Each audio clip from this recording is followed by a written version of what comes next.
नमस्कार। आज हम लोग फिर एक ज्योतिष के नए सूत्र पर बात करते हैं। ज्योतिष का एक सिद्धांत है कि कोई भी ग्रह यदि स्वराशिस्थ हो यानी अपनी राशि में बैठा हो, मित्र की राशि में बैठा हो, उच्च की राशि में बैठा हो या मूल त्रिकोण में की राशि में बैठा हो, तो माना जाता है ग्रह शुभ स्थिति में है, मजबूत स्थिति में है, वो शुभ फल देने के लायक है। अच्छा, एक रिक्वेस्ट है आप लोगों से, वीडियो को स्किप मत कीजिए, पूरा देखा कीजिए और लाइक, शेयर और सब्सक्राइब कीजिए। ज़्यादा से ज़्यादा लोगों तक पहुंचाइए, शेयर कीजिए।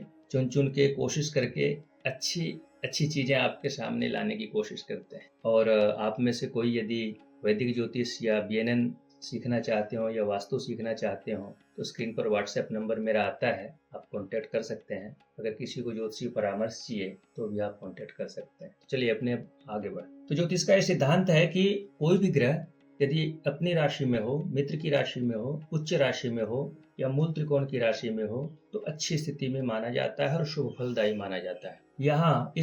लेकिन आज जो एक सूत्र पर अपने बात करेंगे वो सूत्र ऐसा है, प्रैक्टिस में लाइएगा, अच्छा रिजल्ट मिलेगा। मेरा बताया हुआ एक भी सूत्र कभी भी आपको धोखा नहीं देगा, कभी अपमानित नहीं होने देगा। 100% पत्रिका में लागू। शुक्र यदि 12 भावों में से किसी भी भाव में तुला राशि में बैठा हो, अपनी राशि है, मूल त्रिकोण राशि है, बहुत अच्छी स्थिति मानी जाती है शुक्र की तुला राशि में। तो शुक्र यदि 12 भावों में से कहीं भी किसी भी भाव में तुला राशि में बैठा हो तो तुला के साथ साथ वृषभ राशि जिस भाव में आएगी उस भाव के, और शुक्र जिस भाव का कारक है यानी सप्तम भाव का कारक होता है, शुक्र सप्तम भाव का कारक होता है, कलत्र सुख का कारक होता है, उस भाव के कारकत्व में जीव कारकत्व में कमी लाता है, जीव कारकत्व के फल में कमी लाता है। अब थोड़ा इसके डिटेल में जाते हैं। यहाँ शुक्र बैठा हुआ है लग्न में, लग्न से शरीर अंग, जीव कारकत्व का मतलब यहाँ क्या देखते हैं, जीव कारकत्व का मतलब होता है शरीर अंग और रिश्तेदार। यहाँ धन की बात नहीं आती है, शरीर अंग और रिश्तेदार यह जीव कारकत्व में आता है। तो शरीर अंग के सुख में बाधा देगा और कारकत्व और जो रिश्तेदार है, रिलेटिव है, उनमें बाधा देगा, उनके सुख में बाधा देगा। अब यहाँ ये लग्न यानी सिर, यानी जातक को सिर संबंधी कोई न कोई समस्या, बीमारी, इससे संबंधित वो दवाई खिलाएगा, वो परेशान करेगा। साथ ही साथ देखिए लग्न से साधारण सी बात है, भाव से भाव तक भावात भावों का सिद्धांत लगाइए। कई लोग बोलेंगे कि ये रिजल्ट हमारे नहीं मिलता, ये तो फेक है सूत्र, ये तो बेकार है, कुछ नहीं है। आप रिजल्ट आप मिलाने का कोशिश कीजिए, तब रिजल्ट मिलेगा। प्रैक्टिस कीजिए इसके ऊपर। सबसे पहले देखिए कि जो लग्न है ना, 4th से 10th है, 4th हाउस से माँ देखते हैं, 10th से पिता देखते हैं, यानी माँ का पिता। माँ का पिता क्या हुआ, जातक का नाना, यानी जातक को नाना का सुख नहीं मिलेगा, जातक का नाना पीड़ित रहा होगा जीवन भर, चाहे वो बीमारी से या किसी भी प्रकार से। 10th हाउस से 4th हाउस है, फिर वही सिद्धांत लगाइए, 4th से माँ देखते हैं, 10th से पिता, यानी जातक का पिता 10th से 4th है, ये जातक का पिता यहाँ से, जातक के पिता को भी माँ का सुख नहीं मिला, फिर तो जातक को भी अपनी दादी का सुख नहीं मिला, जातक को अपने नाना का भी सुख नहीं मिला, जातक को अपनी दादी का भी सुख नहीं मिला होगा, जातक के पिता को उनकी माँ का सुख नहीं मिला होगा।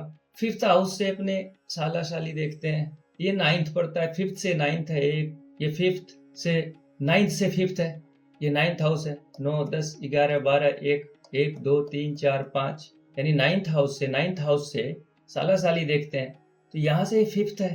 5th हाउस से संतान देखते हैं, साला साली की संतान तकलीफ पाएगा, कष्ट पाएगा। ठीक वैसे ये 8th हाउस, 11th हाउस से मित्र देखते हैं, 11th हाउस से मित्र देखते हैं, यहाँ से देखिए क्या है, 7, 8, 9, 10, 10th, यानी मित्र के पिता वो पीड़ित होंगे जीवन भर, बीमारी से परेशान होंगे या किसी और चीज से परेशान होंगे, रिश्तेदार परेशान होंगे, या जातक का शरीर अंग। अब यहाँ से अगर सिर देखते हैं तो अष्टम भाव से क्या देखते हैं, शरीर अंतर्गत वाही जननेंद्रिय, जातक को यहाँ से संबंधित और यहाँ से संबंधित शरीर अंतर्गत वाही जननेंद्रिय, और शरीर से संबंधित कोई ना कोई दवाई खिलाते रहेगा जीवन भर, यहाँ से यहाँ बीमारी देगा।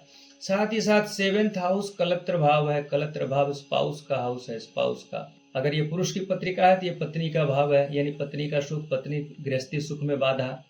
मोटा मोटी ये दिमाग में बिठा लीजिए कि शुक्र यदि तुला राशि में बैठा है, तुला राशि जिस भाव में पड़ रही है उस भाव का, तथा उसकी शुक्र की दूसरी राशि वृषभ राशि जिस भाव में पड़ रही है उस भाव का, और सप्तम भाव कलत्र सुख, ये तो इंडिविजुअल, इसको चेंज किया नहीं जा सकता है। इस तीनों भाव के कारकत्व में कमी आएगी। ये तीनों भाव से जीव कारकत्व में कमी आएगी, सुख नहीं लेने देगा ये ग्रह। अब इसमें एक दूसरी पत्रिका, ये उदाहरण देख लेते हैं। मकर लग्न की पत्रिका, यहाँ शुक्र देखिए 10th हाउस में, और शुक्र की दूसरी राशि वृषभ राशि 5th हाउस में। 10th ये यहाँ का कारकत्व उसको मिला हुआ ही है, यहाँ का कारक है वो सप्तम भाव का, यानी तो गृहस्थी का सुख इसको भी नहीं मिलना है, पत्नी का सुख या पत्नी से सुख या पति पत्नी का भाव है, अपोजिट एक दूसरे का सुख नहीं मिलने देना है। साथ ही साथ शुक्र यहाँ बैठा हुआ दशम भाव शरीर अंग में घुटना देखते हैं, घुटना का नीचे का पोर्शन देखते हैं, यहाँ की समस्या देगा। दशम भाव से पिता देखते हैं, पिता भी परेशान रहेंगे, पिता को भी परेशानी होगी। और दशम भाव ससुर भी है, पत्नी का सास भी है, पत्नी की माँ सास भी परेशान रहेगी। और ये पंचम भाव संतान संबंधी समस्या या शिक्षा संबंधी समस्या, और पंचम भाव से कमर देखते हैं, कमर रीढ़ की हड्डी देखते हैं, बैकबोन और कमर, इसकी समस्या जातक को जीवन भर रहेगी, इसको दवाई खानी ही पड़ेगी। यानी इन शॉर्ट शुक्र जब भी तुला राशि में हो, चाहे किसी भी भाव में बैठा हो, तो शुक्र का सुख यानी सप्तम भाव का सुख, साथ ही साथ शुक्र जिस भाव में बैठा हुआ है उस भाव का सुख, तथा वृषभ राशि जिस भाव में पड़ रही है उस भाव का सुख उस जातक को नहीं मिल सकता है। उसके शरीर अंग में कोई बीमारी होगी, वहाँ से उसको दवाई खानी पड़ेगी जीवन पर्यंत, या उस भाव से संबंधित जो भी संबंधी हैं, रिश्तेदार हैं, वो पीड़ित रहेंगे, उनको समस्या होगी। और इसको अप्लाई कीजिए, अच्छा रिजल्ट मिलेगा आपको, इसको प्रैक्टिस में लाइए। नमस्कार।